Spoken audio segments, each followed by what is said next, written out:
Media సోదరులకు నమస్కారం.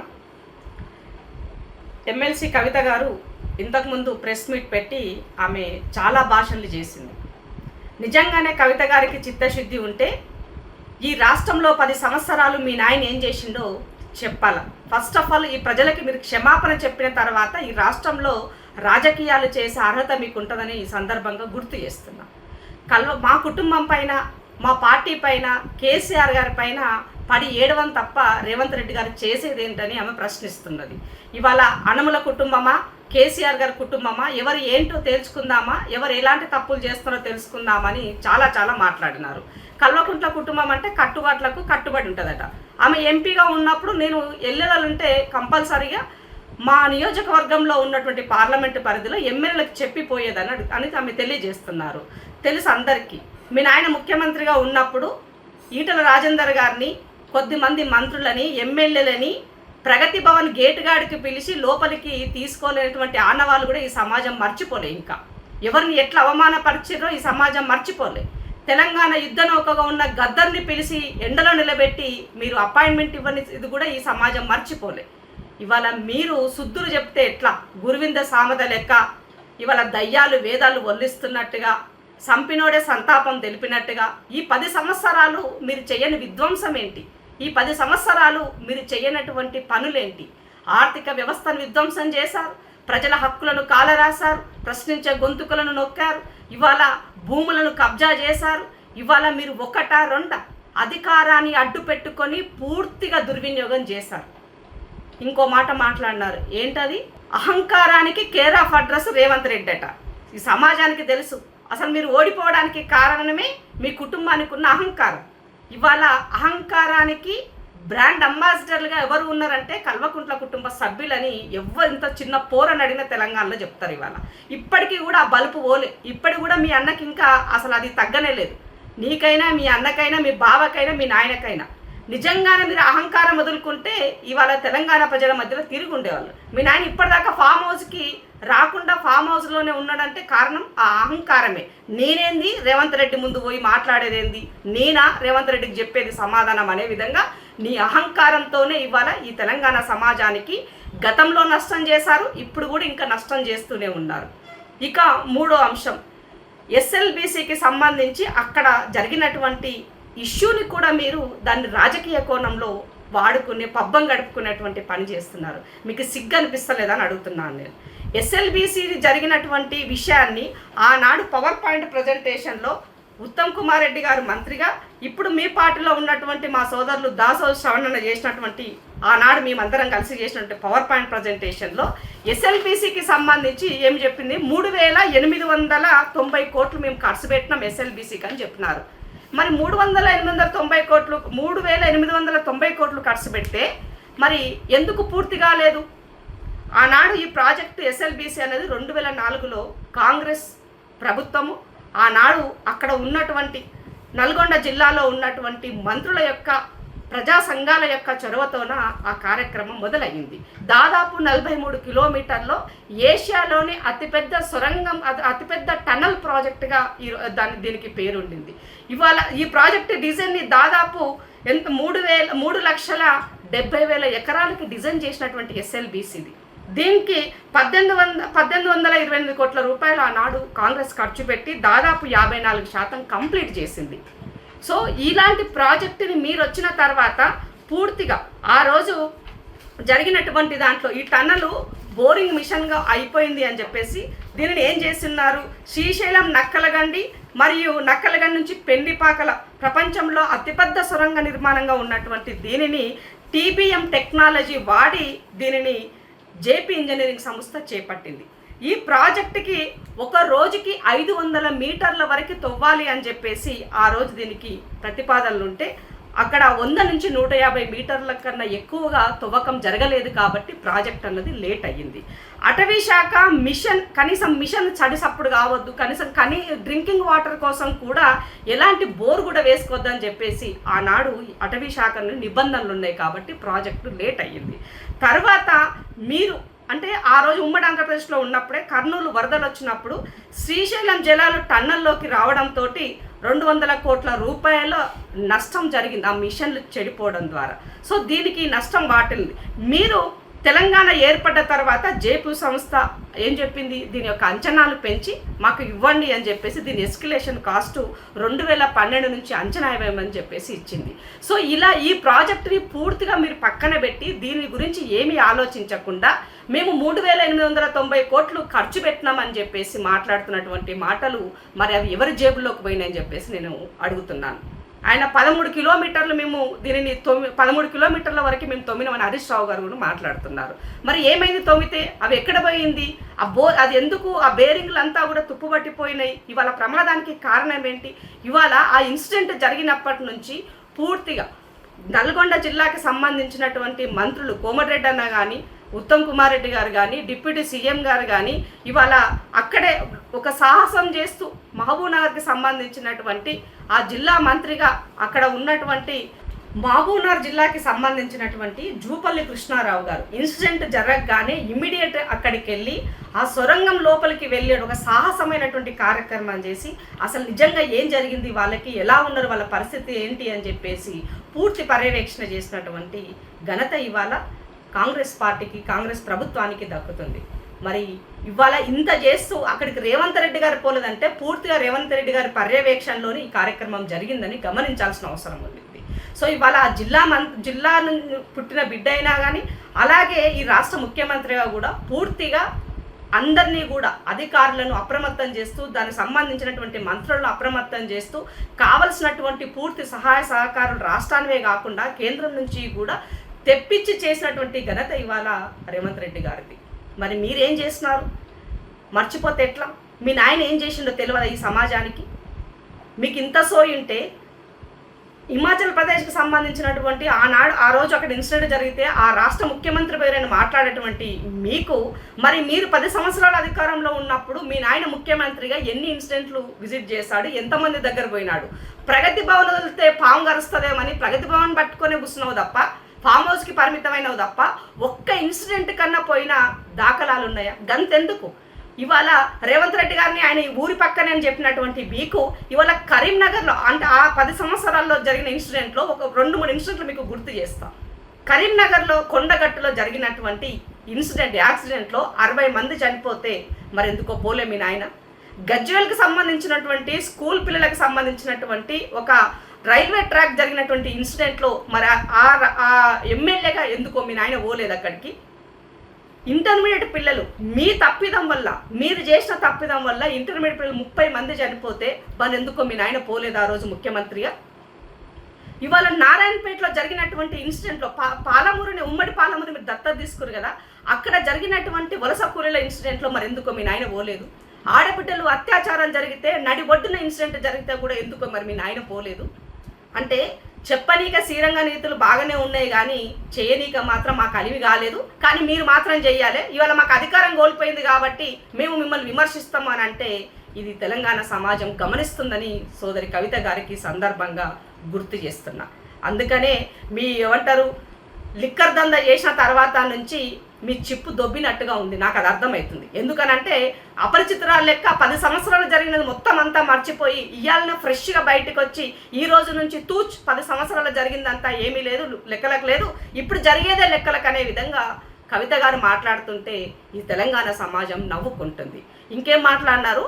UP, Madhya Pradesh, ఉత్తరాఖండ్కి సంబంధించినటువంటి వాళ్ళు ఇక్కడ వచ్చి పనిచేస్తున్నారు కాబట్టి వాళ్ళు బతకనీకి వచ్చిన వాళ్ళు ఆ టన్నల్లో వాళ్ళు ఉన్నారు, మన రాష్ట్ర పరువు ఏం కావాలి ముఖ్యమంత్రి ఇవ్వకపోతే అని మాట్లాడుతున్నారు. కరెక్ట్ అక్క, పరువు గురించి నువ్వే మాట్లాడాలి. ఎందుకంటే తెలంగాణ రాష్ట్ర పరువును, ఆడబిడ్డల దేశంలో ఉన్నటువంటి మహిళల యొక్క ఆత్మగౌరవాన్ని నువ్వు ఏ దంద ద్వారా ఎట్లా తగలబెట్టినావో ఈ సమాజానికి తెలుసు. కాబట్టి మీరు మాట్లాడితే సిగ్గు అనిపిస్తుంది మాకి, మీలాంటి వాళ్ళు పరువుల గురించి మాట్లాడితే. కాబట్టి సోదరి కవిత గారు, మీరు రాజకీయ కోణంలో మీ అన్నకు మీ బావకు ధీటుగా నువ్వు యొక్క నాయకత్వాన్ని పెంచుకోవడం కోసము లీడర్షిప్ వాక్యంలో మీరు పోటీ పడుతున్నట్టుగా కనబడుతుంది తప్ప వాస్తవాలు మాట్లాడినట్టు కనిపిస్తలేదు. ఈ తెలంగాణ సమాజంలో ఈ ప్రజాపాలన వచ్చిన తర్వాత రేవంత్ రెడ్డి గారు 14 నెలల్లో 24 గంటల్లో 18 గంటలు పనిచేస్తున్నటువంటి ముఖ్యమంత్రి ఎవరైనా ఉన్నారు అని అంటే ఆయన మాత్రమే ఉన్నారు. సో పూర్తిగా రివ్యూలు చేస్తూ కేంద్రాన్ని ఎప్పటికప్పుడు కేంద్రం వాళ్ళను మంత్రులను కలుస్తూ ప్రధానమంత్రిని కలుస్తూ ఈ రాష్ట్రానికి రావాల్సినటువంటి నిధుల పట్ల ఎప్పటికప్పుడు స్పందిస్తూ మాట్లాడుతున్నటువంటి వ్యక్తి ఇవాళ ఈ రాష్ట్ర ముఖ్యమంత్రి అని మీకు గుర్తు చేస్తున్నా. మీరు ఆయన ఎప్పుడు ఢిల్లీ పోయినా కూడా మోదీ దండం పెట్టినా పొర్లు దండాలు పెట్టినా మీరు ఏం చేసినా మీ స్వార్థం కోసమే, మీ ప్రాజెక్టుల కోసమే, మీ కేసుల కోసమే మీరు లాలూచిపడి ఈ రాష్ట్రాన్ని సర్వనాశనం చేసి 7 లక్షల కోట్ల అప్పు చేశారు తప్ప ఈ రాష్ట్రానికి మీరు చేసినటువంటిది ఏమీ లేదు. ఈ పార్టీ అధికారంలోకి వచ్చినాక 4 ప్రాజెక్టులు కొట్టుకుపోయినాయి. సుంకిశాల పెద్దవాగు నుంచి మరి మాట్లాడింది ఆవిడ గారు. సో కవిత గారికి ఏమడదలుచుకుందంటే కాళేశ్వరం ప్రాజెక్ట్ అనేది మీరు అధికారంలో ఉన్న నాడే కుంగింది. దానికి ఎవరు కారణం? మీరు కాదా? ఇవాళ సుంకిశాలకి దాని ప్రమాదం జరగడానికి కారణం మీరు కాదా? ఎస్ఎల్బీసీ ఇవాళ తల్ల జరగడానికి కారణం ఇది కాదా? 10 సంవత్సరాలు నువ్వు అధికారంలో ఉండి నువ్వు చేయాల్సిన పని చేయకుండా నీ తప్పిదం వల్ల నష్టం జరిగితే అది కాంగ్రెస్ పార్టీకి అంటగట్టడం ఎంతవరకు సబబు? ఇక పైనుంచి సుంకిశాలకు సంబంధించి ఒక యాక్టివిస్ట్ ఆర్టీఐ అడిగితే ఇది దేశ భద్రతకు సంబంధించినటువంటి అంశము, మేము మీకు ఇవ్వలేమని చెప్పేసి ఆమె ఎటకారంగా మాట్లాడినటువంటి అంశం. ఇక ఆర్టీఐ గురించి బీఆర్ఎస్ పార్టీ మాట్లాడే నైతిక హక్కు లేదు. ఎందుకంటే గతంలో నేను 10 సంవత్సరాలు ఆర్టీఐ యాక్టివిస్ట్గా నేను ఎన్నో అంశాల పట్ల మిమ్మల్ని అడిగిన. ఎన్నడైనా మీరు ఇచ్చినారా ఒక్కదానికైనా?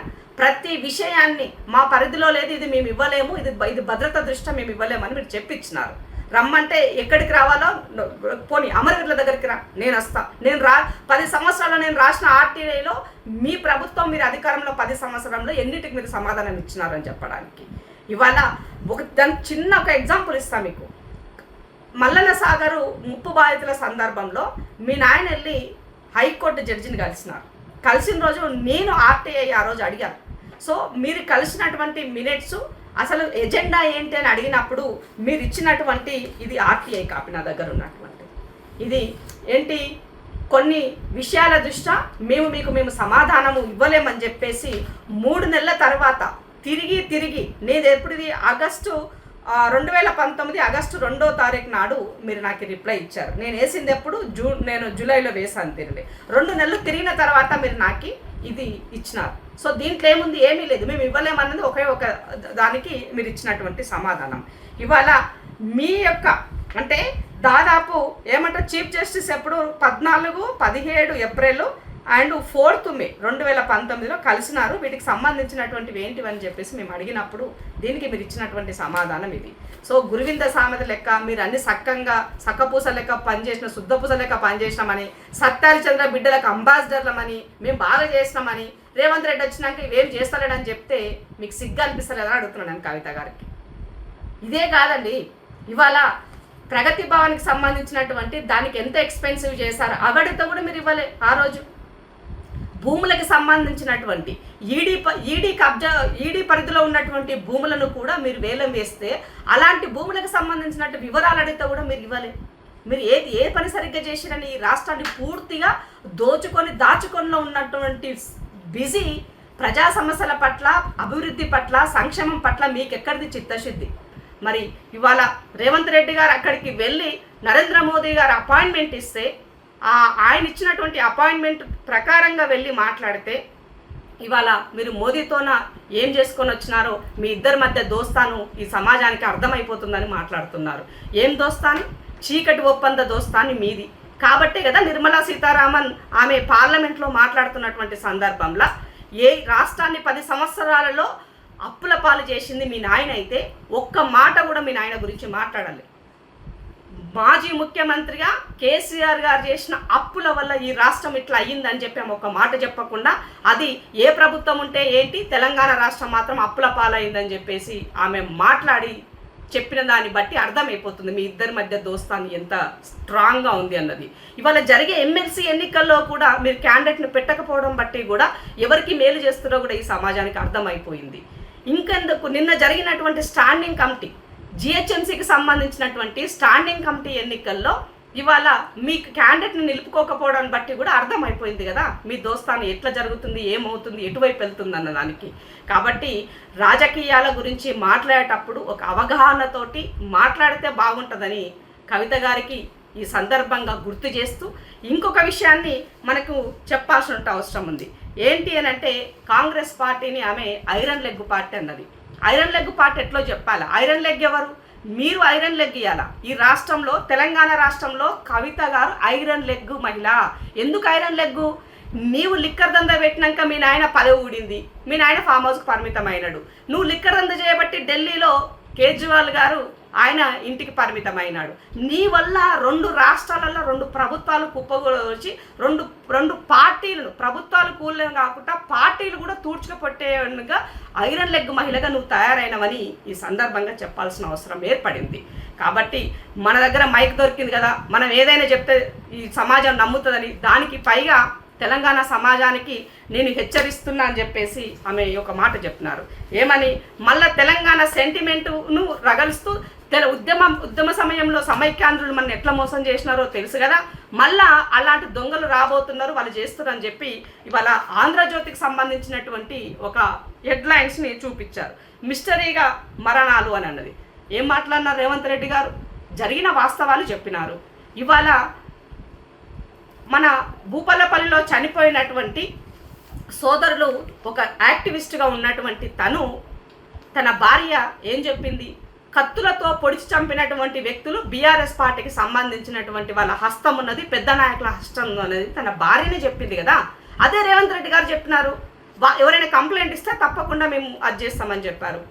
సో ఇవాళ ఒక హైకోర్టు జడ్జి సో అది అవుతున్న సందర్భంలో తను చనిపోయినటువంటి విషయాన్ని కూడా ప్రస్తావించారు. వీటితో పాటుగా నిన్న ఇన్సిడెంట్లో అంటే ఆ రోజు ఏ డ్రగ్ విషయంలో మీ అన్న డ్రగ్స్కి కేర్ ఆఫ్ అడ్రస్గా ఉన్నారు కదా, బ్రాండ్ అంబాసిడర్గా.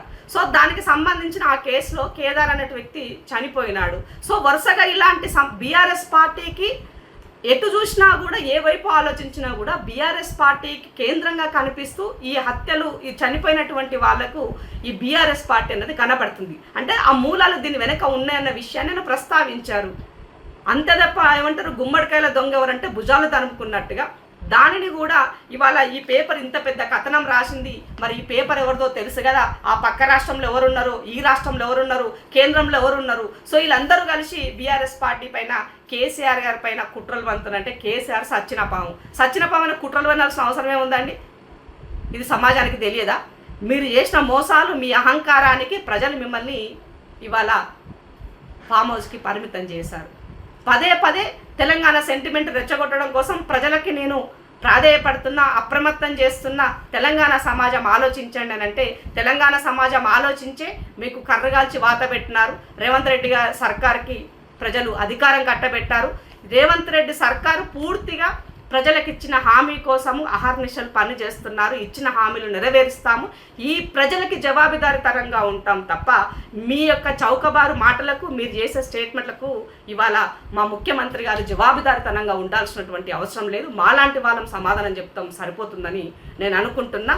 అందుకనే మరొకసారి సోదరి కవితమ్మ, లిక్కర్ దంద నుంచి బయటకు వచ్చి నీ మైండ్ దొబ్బినట్టుగా కనబడుతుందని చెప్పాల్సిన అవసరం. Thank you. Please subscribe to the channel and download the Politicos app from the links in the description.